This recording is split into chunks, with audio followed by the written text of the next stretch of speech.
All right, I have here with me Mr. Kevin Jenkins of NorthMarq Capital, and Kevin is the go-to guy for a lot of my students for their for all of their financing needs. And as a matter of fact, one of the my biggest clients, biggest students who started with me when he had 0 units, now is proud owner of over 4,000 apartment units, Mr. Bob Bryanton, Kevin is Bob's go-to guy for all of his deals. So Kevin, welcome to the best multifamily podcast ever. Well, thank you. Thanks for having me. Oh, it's good to see you, sorta. Maybe sorta.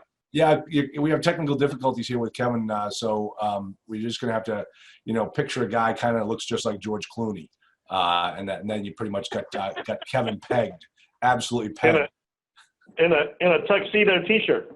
That's right. I told you. A guy texted me and says, "Anything I need to be do special for this event?" I said, "Yeah, I like to have all my guests in tuxedos." And of course, being from down there in the South, he's one of. Of course, he owns a tuck-shirt tuxedo, a T-shirt tuxedo, a tuck shirt. That's right. Yeah. So that I can just picture it. It must be a lot of fun at weddings. All right, Kevin. Hey, listen. Why don't you give us an idea? Because you are the guy that when somebody gets a deal under contract, and even a little bit before they get under contract, they got to come talk to you. So why don't you kind of give us a little bit of your background? Just how did you get to where you are now? What's the career progression of a guy like you? Well, for me, I started out in the banking world. After college, I went to work for, if you remember, if you're around way back then, I started out with a small savings and loan here in Charlotte. And actually one of the ones that made it through the downturn back in the 90s, 90-91 era. Stayed there, actually started out with residential mortgages, doing single family stuff. And then kind of migrated to different banks between there and NorthMarq, doing, left the savings and loan and went to kind of I went to First Union actually. Okay. In their banking side, and did commercial real estate loans there, more of the construction bridge type loans, not really the permanent stuff. And then left there, had an opportunity to go to more of I'll call it a regional bank. It was CCB, which is now SunTrust. Okay. But we were only in North Carolina, South Carolina, and Tennessee at the time. And then had an opportunity, really got tired of banking, and had an opportunity to come over to NorthMarq in 2004. So I've been here. This is the longest I've ever been at any one place in NorthMarq, 15 years. 15 years, exactly. Good for you. So what, do you own the place yet, Kevin? Because typically after being at any place for 15 years, I tend to own it by then. How about you? Well, you would think, but no, there's some people with some a lot deeper pockets than I've got that own us. We're privately held, and if you're a baseball fan, we're a sister company of the Minnesota Twins. Never heard of them. So never heard of them. The same family that owns the Minnesota Twins owns us. Oh, is that right? Okay. So, okay. Yeah. Is that how they made their money, or is this just one of their businesses? This is just one of their businesses. Oh, okay. Yeah, they've got several lines of business. We kind of fall in the financial arm, if you will. We're part of the financial arm. Yeah. But we now have, since our merger back in 2004, we now have about 36 offices across the country. Okay. Doing exactly what you do. Yeah, everybody does the same thing. Now, one thing that has changed over the last year and a half is we have started, when I say we, NorthMarq has started sprinkling in some multifamily investment sales guys within various offices. So they started in Phoenix. We've got guys now in Dallas. We've got a guy in Las Vegas. Actually have somebody in Albuquerque, New Mexico, even though we don't have a debt production office there. But so they're starting to sprinkle in some investment sales guys within some of the debt and equity offices. Okay, and did you guys acquire a brokerage house, or you're just doing this, organically? It's more organically. We did not acquire any investment sales group, no. But it was for example, the team in Phoenix was already a team, and I forgive me because I don't remember where they came from, but they were together. That investment sales group was together in Phoenix, and they just brought their group over to NorthMarq. How's that working out? I mean, from what I hear, so far so good. But you got to understand, a lot of the other debt houses do it too. I mean, you got CBRE's got their investment sales guys, and Marcus & Millichap certainly does. Marcus & Millichap does, although Marcus & Millichap doesn't have, ironically, don't have any of the agency licenses. So they have to go through somebody like us to get that. But Berkadia has their own. Cushman & Wakefield has their own. Newmark Knight, the old ARA group, has their own. So it's kind of been a trend going forward. Interesting. Now, especially with the JLL HFF merger. Yeah. That's going to be a big proponent as well. Okay. All right. So this is how is it almost going to be like you're going to become more captive? Do you think, or will you see Marcus & Millichap, brokers recommending you? I think it depends on the brokerage house. Because we do a lot of stuff for not the deal doesn't necessarily come through, say, Cushman & Wakefield. It comes through, but because our clients are buying it. Yeah. Yeah, I don't think they really care who does the debt. Now, I do know some shops are more particular or in who they pass it through. So I think it depends on which shop it is. Okay, so with any type of relationship, your relationship is not so much with the brokerage house; it's with the person buying the property. It's with my clients. Oh, absolutely. Yeah, okay. Absolutely. Good. Yeah, Good. But what we can do for you, if you want to take Bob, for example, is we can introduce Bob to, say, our investment sales guys if we ever get one here. We don't have one here now, but he could be kind of, if you will, on that preferred list. So they could say, well, any deal that fits kind of Bob's criteria or this guy, Charlie's criteria, you might want to send it to him. Okay. So that kind of. Okay.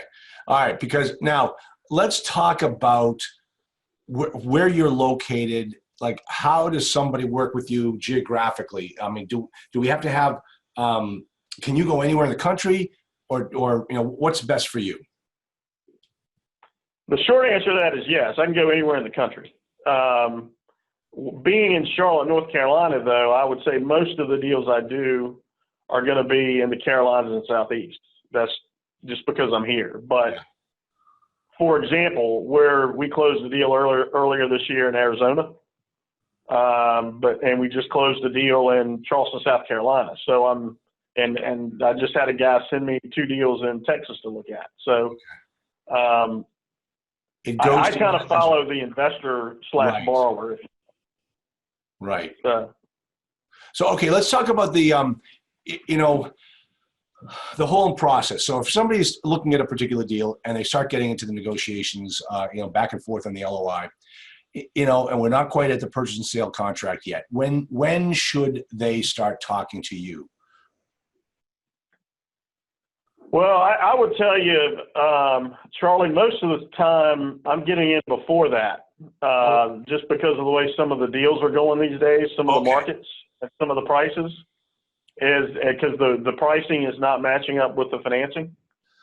So we're looking at deals really just as soon as the borrower gets it, maybe does a little bit of underwriting on it and say, hey, this may be a decent looking deal. And then they'll call me, say, tell me what you think of this. Yeah. Okay. And the one thing I ask for is just give me some sort of pricing guidance on it, kind of what the broker's telling you. Yeah.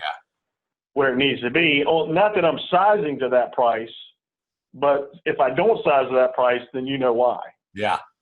Okay, this is a great point. I'm glad. I like the way you answer this question, because I have used you with some of my students in a very similar vein, meaning, we're sitting down there, we're looking at the deal. It's just not penciling out the way it should. The broker wants X number of dollars. it just doesn't make any sense. Oh, we're in a very competitive situation. I say, you know what? Let's put the roadblocks. Let's put the brakes on this deal right now. Let's send it over to Kevin and let Kevin give us his thoughts on the number. Like, is that what we're talking about here? Yes, exactly. Yeah. Exactly. And it's always, and I always tell, in fact, I talked to one of your students on Friday, actually, and Saturday. Okay. And I told him, I said, you know, I need these three things to be able to tell you whether or not I can get you what you're asking for. And he was telling me that the guy wanted some stuff up front. And I said, you go back and tell him your lender or the lender needs that before you can decide if you can even pay that for it. Yeah. Yeah. I said, just blame the lender. Oh, well, let me tell you something, Kevin. I blame a lot of stuff on you. I'm like, you know, I feel like, you know, you're a wife in our relationship. I blame so much on you. Yeah, I do. Yeah. Because hey, it's not my fault. Exactly. It's not my fault. Kevin. It's not my fault. He said I can't do it. Yeah. Yep. And yeah, go ask your mother. Yeah, you're the mother in the relationship. Hey, we're going to go ask our mother. And Mother Jenkins says he can't give that price. So that's right. You know, Kevin, I think that's what we're going to start calling you from now on, Mother Jenkins. Well, my mom would be proud, I guess. Exactly. You're the no man. You're the no man in the relationship. But that really does. Hey, but you know what? I don't necessarily mean to be, but no, of course you don't make a dime if you're always the no man. Well, you know, my job is obviously to do deals, but I can't give you what I can't get you, if that makes any sense. Yeah, of course. So, I mean, if you, and I tell you where, because you're asking me where do I get involved. I had a couple guys go under contract or letter of intent on a couple deals a year or two ago, and they wanted 75-80% leverage. And then when they sent it over to us to say, hey, this is what we need, we couldn't get there. And so now you got to go back and talk to the seller to say, hey, well, we thought it was going to be this. Now it's going to be Y, and we can't pay this for it.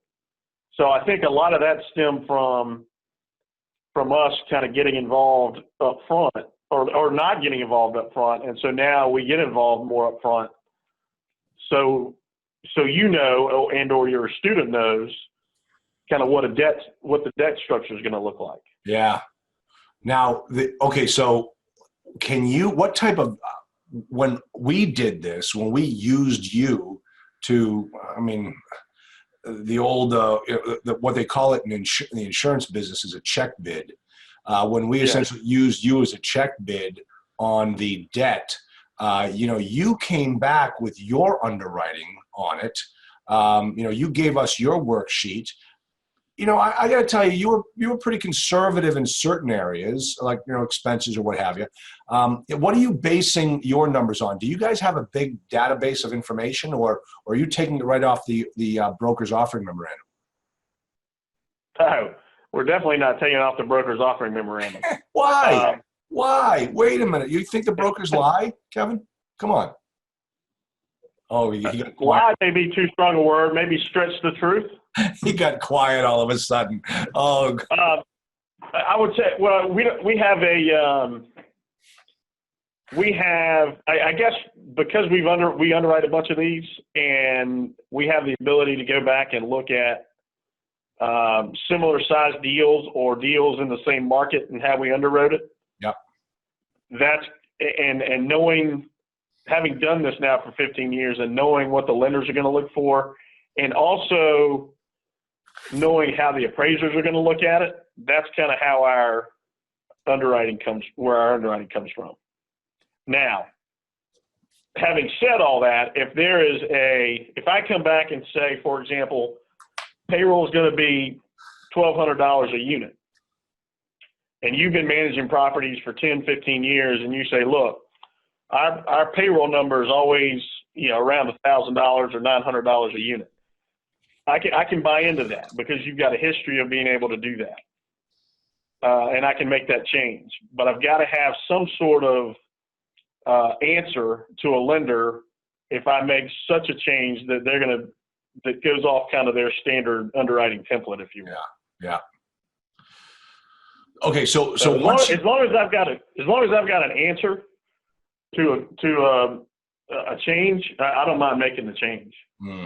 All right. You give us the underwriting. Now, what I've used and what I've told my students to go back and say, okay, now here's our lender. Okay, this is our biggest investor, and this is what he says he's willing to do on this deal. Go talk to him and talk to the owner and say, listen, this is the most we can do. Now, we just use your one-page underwriting sheet. What about, how hard is it to get a letter of interest from you? If we had a really hot deal, we want to do this deal, it's a good deal, we don't even have it under contract yet, but it would really bolster our offer if we could walk in there with a letter of interest on that deal, showing them that we've already got the financing lined up. How often does that type of situation occur? Quite a bit. Okay. Usually it goes in, I'll send a letter when you go into best and final. Okay. Now, if you can try to preempt that, then we can do that ahead of time. Just understand that my letter is basically going to go off of how we underwrite. So if you're fine with that, and you're fine with those numbers, then I don't mind. I don't mind putting the letter out. That's not a problem. Oh, that's great. Okay, that's good to know, because now And I'll also tell you, Charlie, it's funny you mentioned that, because I had a guy ask me a question just, what's today, Wednesday, on Monday.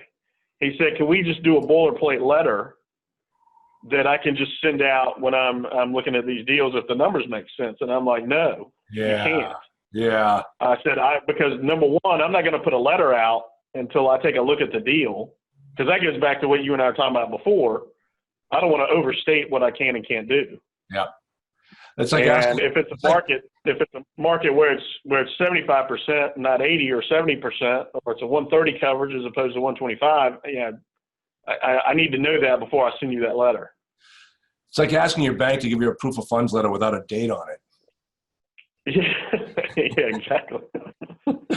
Or even when you don't have an account there. Exactly. What, you're supposed to have an account there, Kevin? I mean, like, I still got checks. You mean I can't write a check? Exactly. Oh my gosh. All right. So now that we get that and we're pretty strong, we start the process. We got the deal under contract. Now we're pulling all the financial. What information do you need from us to make this thing go? I mean, let's assume, and the way it works is, I mean, we do the inspection period, then we have an extended period beyond the inspection period for the financing contingency, if there's a financing contingency in there. But we start working with you on day one. And what do you need?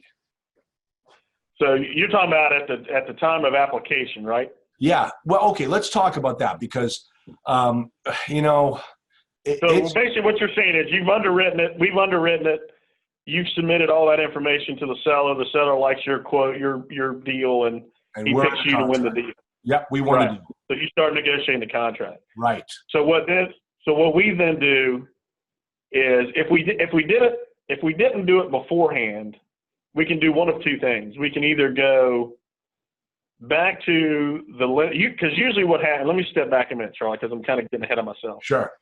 So when you get into best and final, usually what happens at that point is I then take the deal and get it quoted from several lenders, let's say. Okay. And so again, when you go into your best and final, when you put together your best and final, then you know kind of where you stand from a debt perspective to then figure out what you want to, if you want to up your offer or whatever. But at least you have 2 to 3 to 4 to 5 quotes where these various lenders think that the deal is going to come in. So at that point, we can go back to them. After you've won the deal, we go back to them to have them refresh their quotes. Then you pick a lender. And then we get an application. And once you sign it and post the deposits for the third parties and the due diligence, then we're off and running. and doing the lender due diligence piece. So that kind of goes into your 30 to 45 days due diligence period, and then that's where we get the property condition appraisal phase one ordered. If you're going to do a green report, I don't know if you want to get into that today, but that's part of all that due diligence as well. So that's where we start off. That's where we really start the deal. Okay, that's when you get when you get the deposit, you can start ordering the third party reports. Correct. Really, when you get what you need to get started. Let's talk about the cost and these reports. So, what's the the rule of thumb for how much it's going to cost for third party reports when you file the application? Third party reports are on a regular deal, and I say regular because I kind of differentiate that between a small balance deal, but you're going to pay, call it $12,000 for the reports. Okay. That's the appraisal, property condition, and phase one. Okay. Are you always going to need a phase one? Yes. Well, yeah, for the most part, yes. Yes. Okay. How about using the existing phase one if it was from the previous owner? Depending how old it is, but that you got a better chance of doing that than you do, say, on an appraisal or property condition report. Wait, say that one again? If you have an old phase one, right, and let's say it's less than 6 months old, then I have a better chance of using the old report than if you said had an old property condition or appraisal. I can't use that. Oh yeah, right. But I'm talking about a phase one, like, and I doubt it would be 6 months old. If let's say a 5-year-old phase one. Probably not, to be honest with you. But Kevin, I'm out in the middle of a cornfield. You're really going to make me check to see if there's like a dry cleaner in the neighborhood? Yes, I am. Oh my gosh, kill me now, man. Now, I will say, if let's say what we may be able to do is use the same vendor that did that previous report and see if they can give you an updated one for less money. That's correct. Okay, all right. Now, that's correct. Let's talk about the property condition report, and this is something. Does that make you happy? Does that part make you happy? No, I don't want to do a phase one unless I'm in an urban area surrounded by old gas stations that are all shuttered up. That's the only reason why I should do a phase one. That would make me happy. Talk to your congressperson who's on the banking committee and see if you can get that passed. Oh, yeah, I will. And you know what her name is?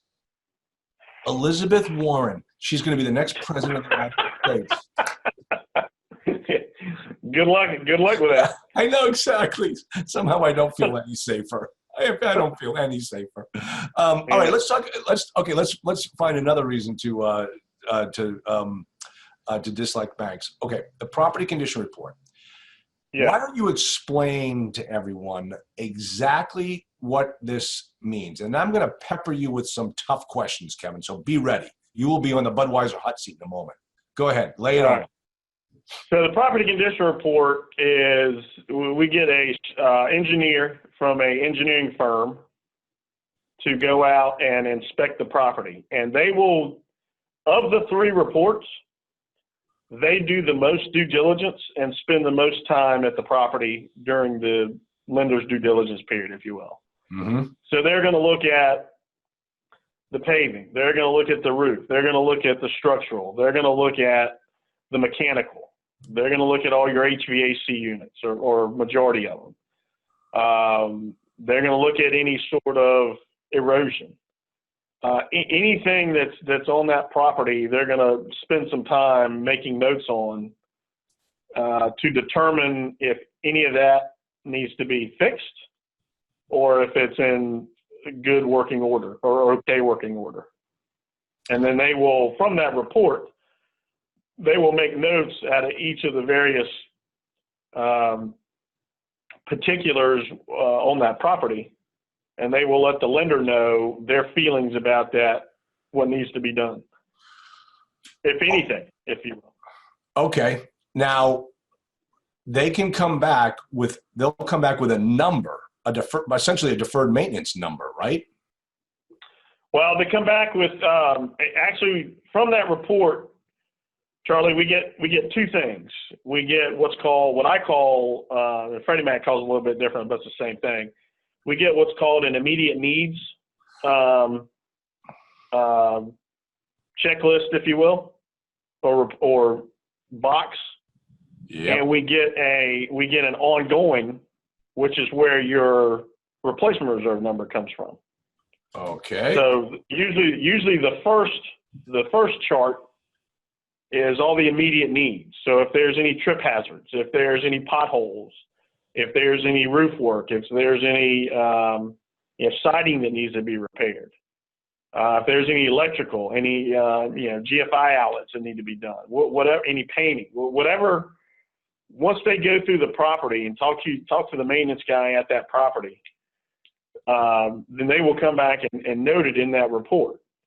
And that is money that we as the lender will need to escrow in addition to any other escrows that need to come up. So if that ends up being, let's say, $100,000, then that's $100,000 of additional equity. Now, you can also take that and go back to the seller, depending upon what some of those things are, and try to negotiate some sort of credit or a reduction in price, because a lot of that's going to be deferred maintenance issues.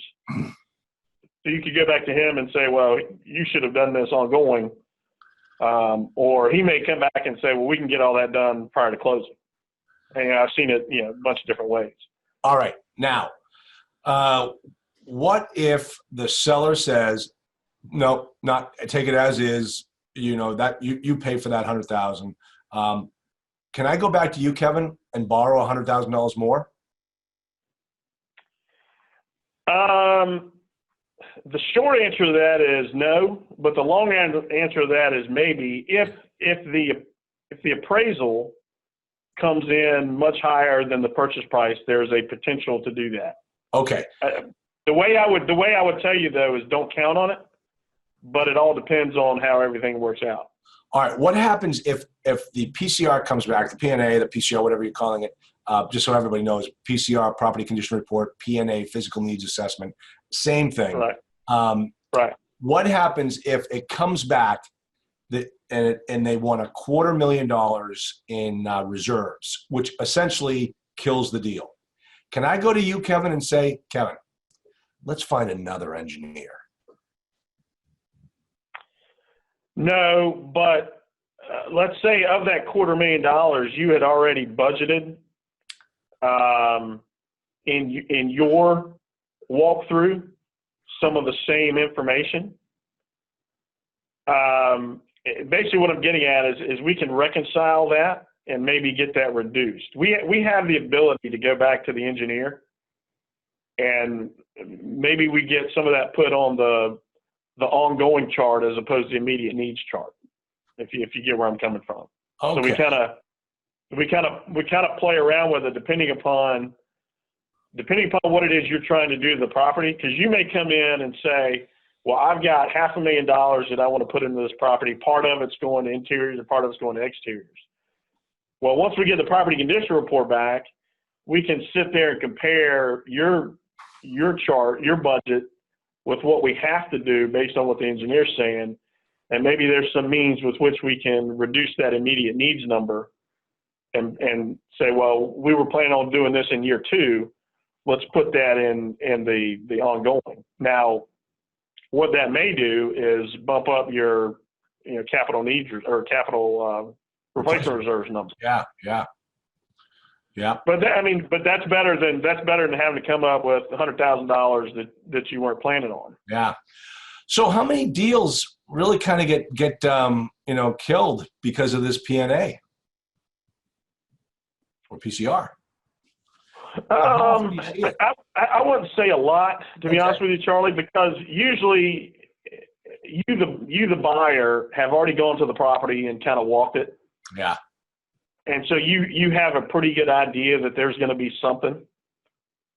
Now, if there's something that, because obviously you're not going to go and look at all the hot water heaters and maybe not, unless you can get to them, all the HVAC units and all that. If he goes through there and he finds out something that somebody totally missed, then yeah, we may have an issue. But I would also tell you, Charlie, another thing to keep in mind is, let's say you put roofing down as one of your budgeted items, when you did your walkthrough, and the engineer comes back and says, yeah, you got to do roofs and it's going to cost you $50,000, and you're sitting there saying, we only budgeted 25. Well, then what I'm going to ask you to do is go get it quoted. Yeah. And if you come back with a quote for $25,000, then, and I can send that to the engineer, then he'll usually make that change. Because what you have to keep in mind is the engineers are going off of kind of national averages for all this stuff. They have a book for this stuff. They have a book for this stuff. Yeah. And so if you can get it done cheaper, or even if your maintenance guy can get it done, then we can use that and get that reduced. So there's ways we can play around with this depending upon what it is. See, Kevin, let me give you a real life example. So we were involved in a property, and the PCR came back $250,000. Killed the deal. Talked to the bank. Bank says, hold on, let us get a different engineer. This guy tends to be high. They got another engineer to come in, $75,000. Deal is back on. We close on the deal. Kevin, whose number, when we finally owned the property and had to deal with all the maintenance issues, whose number do you think was more accurate? I'm guessing the 250. He was almost spot on. So yeah, because and the reason I say that is because you and I'm not saying you, but essentially what that lender was trying to do is minimize what really needed to be done. Yeah, that's exactly it. I mean, I don't want to say they cooked the books, but they massaged the numbers to meet their underwriting guidelines. And right, and the problem you run into with that is now all of a sudden you don't have any leverage because now you own the deal. I know. And you don't have any leverage to go back to the owner. Oh yeah, it was done. It was all on us. And so I guess the point I'm trying to make to anybody listening out there is, listen, like I said before, your lender is your biggest investor. And they're there to protect themselves and to protect you as well. So if you get information that it's $250,000 and it kills the deal, well, then you just shake hands and part friends, move on to the next one, because you might be better off. So tell you, and that'll only cost you about $2,000 to figure all that out. Exactly, as opposed to 150,000. That's right. And another way to think of it is it's not even though we as the lender are ordering these reports, we're really ordering these reports on your behalf and our behalf, because we want to make sure number one, the investment is sound from our standpoint, but you also want to make sure that maybe this, and it kind of goes back to what we're talking about with brokers, maybe the seller's not telling you everything. Oh yeah. No, you're right. You're right that it's a good thing for us as the owners or potential owners. But let me ask you this. You just took a check from me for $12,000 for third-party reports. Now, we got a phase one, we got an appraisal, and we got the PCR. If all three of them can kill the deal, wouldn't it behoove me and to you to say, hey, you know what? Let's hold off on the other two. Let's take the $12,000 just to buy the PNA or PCR, and let's see how that comes back before you bother with the phase one and the appraisal. Yeah, we can do that. Oh, you can? Okay, that's cool. Very cool. In fact, I've done that several times where if you go to a deal and you have concerns, or we look at it and we have some concerns, then we'll say, hey, let's just do the property condition report and see where that comes back, and then decide if we want to move forward. And I'll give you, here's a good example. This is a deal I closed last year in Kentucky. When we were looking at, and this was a borrower out of California that I'd met through a property manager, and he put this deal, as he was putting this deal under contract, the current property manager put together a list of things that needed to be done, or he thought that needed to be done. The current and that one? number came, And then he was summarily fired? well, no, because he's still managing the property. Oh, okay. But he came back with like $800,000 worth of stuff that needed to be done. And I went back to, now you got to understand, my borrower was trying to do a 1031 but didn't find a property, so he had limited amount of equity to deal with. So he came back with this number, and I went back to the borrower and I said, you can't buy this if this is the number, because you don't have enough equity. And not only that, so the numbers won't pen out. I said, well, so if you really want to take a look at this deal, let's just get the property condition report, see if that works, and we'll go from there. And so that's exactly what we did. And come to find out, a lot of what he listed was stuff that he wanted to have done, but the previous owner didn't want to supply him with money to get done. So he overinflated. But that's one of those things where, of course, I'm just sitting here looking at it from a pure number standpoint. And with this guy only having X amount of dollars of equity, we had to say, hey, let's just do this, see where it comes back, see if it's even worth you pursuing. It only costs you $2,000. We'll get it done in 2 weeks, and then we'll know. So we had to stretch stuff out 2 more weeks, but it worked out. I mean, he was just well overinflated. So I said, next time, don't get a property manager to do that. Yeah, no kidding. All right, listen, we're running actually a little bit long here, but I got 2 very important questions that I have to ask you about. One of the things is when I talk to students and I tell them you got to answer 2 questions about a property before you buy it or before you make the offer. Number 1 is, what's my exit strategy? And the second one is, how do I get this deal financed? Okay, you have to be able to answer those 2 questions. So Kevin, I'm going to give you some property scenarios, and you tell me how these deals would be financed. Okay. Okay. Class B, 100-unit property, performing asset, no value play, just a cash flow deal, located in a very strong market. What would you recommend the financing be? Well, no, I mean, I would say permanent financing, but it all depends on, my first question to any borrower, Charlie, is how long do you want to hold it? Okay. So, yeah. Okay. So you're right. Let me add that element in there. A 7 to 10-year hold. Then, yeah, I would say do a permanent loan where you're either doing a 7-year term or a 10-year term with a 30-year AM. Probably get a couple of years interest only if you need it.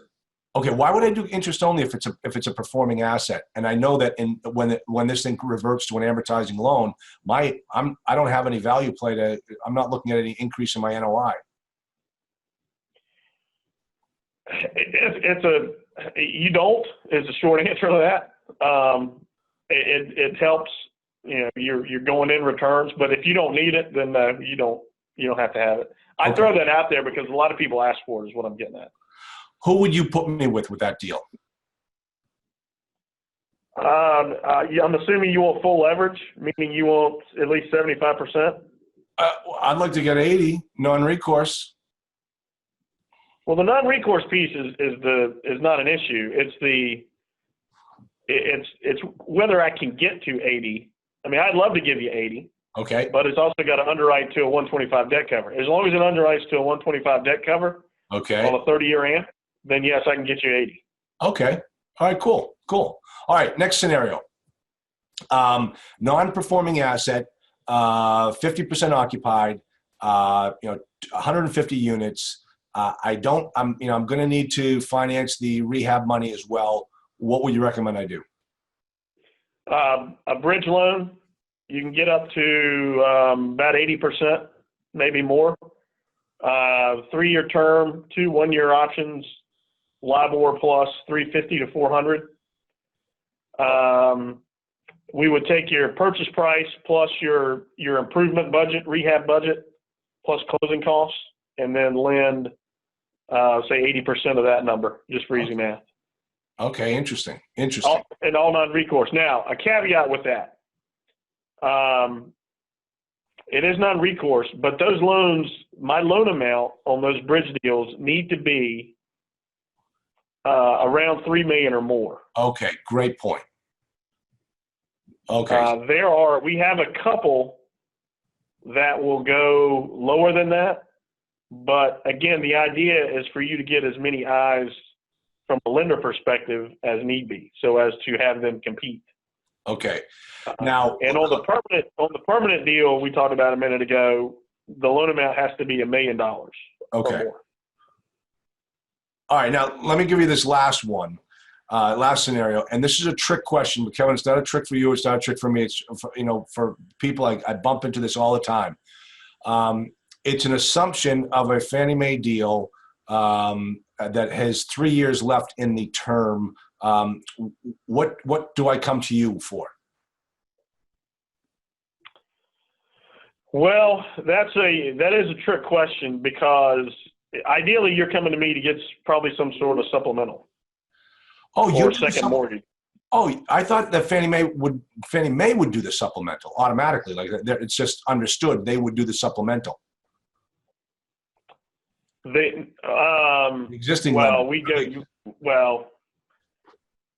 It's not. I would not say it's understood they would do it. The issue with your question is the 3 years left in the term. Yeah, I thought the issue. I thought the issue with my question was it's an assumption. What Kevin can't do anything for you. So why would you even ask if Kevin can do anything for you? That was my kind of. Well, if it's let's say it's a NorthMarq or Freddie Mac, NorthMarq Freddie Mac transaction, then yes, we can help you. Even though you're going to go through our servicing department to get that done. Let me back up. Any assumption that you do is done through that lender's servicing department. It's not done necessarily through the production side. Now, the supplemental or the second mortgage is done through the production side. Okay, so if I had a Walker Dunlop assumption through Fannie Mae, and the way it's going to work is with a supplemental, I need a supplemental. I can turn to you for that? Well, no. Yes and no, but I would pick up the phone and call Walker Dunlop, because they got to do it. Yes. That's the answer. Okay. But I can help you I can walk you through that. I mean, I've done some assumptions where Arbor was the lender, and we did the supplemental back through Arbor. But it just depends on what you're looking for me to do. It doesn't. Yeah, I'm here to try to help you achieve what your goal is. Okay. All right. And a lot of times you're going to get in there, and you may need a kind of somebody who kind of walks the walk and knows the lingo and knows who to deal with and all that sort of stuff. That's my job, man. What do you think I'm just a pretty face? Come on. Yeah, just like me. Who can't even be on camera? Yeah, George Clooney. That's right. That's right. But yeah, I mean, the short answer to your question is yes. You go back through that. The lender who originated the loan has to do the supplemental. That's what I figured. Yeah. And if it's not you, then you're going to have to sit this one out. And the reason why I bring up that theory is because I just got done talking to a student about it. I was like, well, you really can't call Kevin because this is an assumption. He's not going to be able to help you on this deal. And that's well, the other thing to keep in mind in that, Charlie, and I've run into this before, and again, it goes back to the lender, is the lender may not do a supplemental with only 3 years left. Well, first off, I tell my students don't do an assumption with only 3 years left. I mean, well, that's true too. There's no honeymoon period. The market turns, you're screwed. Just don't take that risk. Right, because in 3 years, you're basically getting a 3-year deal, because in 3 years, you got to refinance the whole thing anyway. Exactly. You got to start all over. There's no honeymoon period of ownership. But as soon as you get into that property, you're going to have to start thinking about refinancing.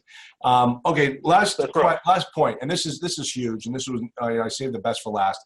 I just kind of want to talk about equity you know, I don't want to listen. You did a great job for one of my students on the equity side. Just kind of give everybody here kind of a basic primer on what you can do from the equity side. From the equity side, we can work as long as the. Well, let me start out by saying equity checks from where we sit start around $3 million. Okay. So that means you've got to be doing a, let's say, 10 to 15 plus $1 million deal. So Right. let's start there. The second part of that though is we're going to get more involved in your plan for the property, because equity is obviously a lot different than debt, but debt is merely a process of what market am I in, will it cash flow, what's my debt service coverage. Once I have all that, then I can get you some sort of debt. Right. On the equity side, they're going to look at the market, they're going to look at your business plan, they're going to look at comps, they're going to look at a whole lot more. They're going to understand who you are. You know, have you done this before? What's your record in doing this? Have you given anything back? It's going to be more detailed as to whether they will go and invest with you. And then they got to decide, okay, do your numbers work? Do your numbers meet our threshold? Because we may come in and say, well, yeah, we'll do it, but we have to have a mid-teens IRR at the end of the hold period. And if you're not getting there, then they're not going to do that. The second part of that is, how long do you plan on holding it, and how does that match up with the equity? We've got some equity groups that want to get in and get out, kind of like a bank, where they only want to be in through your value add period, if that's what it is. And then there's others that may go as long as 7 years or 10 years. So it really depends on, you know, what it is you're doing and what kind of returns you can get. Yeah. Yeah. But that's fantastic that but that fact that you as a debt lender, essentially a debt provider, you can also sometimes, depending upon the deal, you could bring, because in my student's case, you got him 95% of the deal closed. Right. And that was it. It was granted, it was a very large deal. It was over that $11 million threshold. But you were able to put that together. And Kevin, I think that was unbelievable. I'd never seen that done before. So, and that was kind of, I will say that was kind of an anomaly. I would tell you most of the equity guys are going to be in that 90% range, maybe even 85 of the equity. So you got to bring in 10 to 15% on your side. Yeah. So again, but it goes back to the equity investor as well, and how they feel about the market and how they feel about the deal and all that sort of stuff. Yeah. Recently, I will say the good thing is recently we've come across a group that will go into smaller and tertiary markets, which I think is a good thing, because we've got a lot of guys. We've got a lot of guys now looking outside of the big cities, if you will. Yeah. What size deals are they looking at? The same 3 million? Same thing. Yeah. They may, for the right deal, they may go down to 2, but for the most part, most everybody's in that 3 and going up. Yeah. Which might make it, but then if that's the case, something that might help us get to access your equities if we go with a lower LTV. That's true. Right. Yeah. That's true. So, cool. You can always do that. Just keep in mind, debt's more expensive than equity. I'm sorry, the other way around. Equity is more expensive than debt. Sorry. Well, that is true. That is true. So obviously with a lower LTV, the cash on cash returns are going to have to still be justified. So that's correct. Yeah. That's correct. So, but yeah, the in theory, reducing the loan amount could work. Yeah. Right, but it could work. But in theory, the formula means that your denominator means more cash to the table, which is going to impact your cash on cash return. So, you got to figure out how numbers work. So, to make your equity people. That's correct. So that's correct. Hey, Kevin, listen, phenomenal call. I learned a ton, and I thought I came on this call just to teach you, and obviously it didn't work out that way. But listen, great call. I wanted to let everybody know how they can get in touch with you. How can they can start building a relationship with you, like my student did, who now owns 4,000 units thanks to you. How can anyone get a hold of you? Through email, it's K Jenkins, that's KJENKINS, at NorthMarq.com. And NorthMarq is NorthMarq. And phone number is 704-927-4337. If you can't remember that, then go on our website at NorthMarq.com, find locations, pick Charlotte, and all my information's there. And the thing is, I think we're going to have your information in the show notes as well on this podcast. So, Kevin, thank you so much. And, I appreciate you getting dressed for the occasion. I've heard that's been an issue for you in past podcasts that you've been on. So, well, that's why I did this at 3:00, Charlie, because I knew I wanted to make sure I was up for you. Oh, I appreciate that. I won't even tell you how my day is going. Sometimes we got to work late for our California buyers. Oh, sure you do. Yeah, sure you do. Hey, Kevin, what's that in the background? That's a band playing. The band's getting started. That's right. Yeah, that's right. What I hear when I call you. So, all right, man. Hey, great talking with you, and we will chat soon. Next time I'm down in your neck of the woods, I think we're planning our events. I might be in Asheville. I'll have to. The three of us, Bob, you, and myself, will have to get together and go do some fishing. Yeah, let me know. Let me know when you're coming to Asheville. I'm only about 2.5 hours away, so all right. Easy job. See, up in New England, if you're 2.5 hours away, we just say, hey, yeah, send me a postcard. Down there, you're not going to woods. Man, you can drive 2.5 hours. That's too far for us. We fly that. We fly 2.5 hours. So, I hear you. Have a good talking with you, and I'll talk to you soon. Sounds good. Thanks, Charlie. Appreciate you having me. Talk to you soon. Bye bye.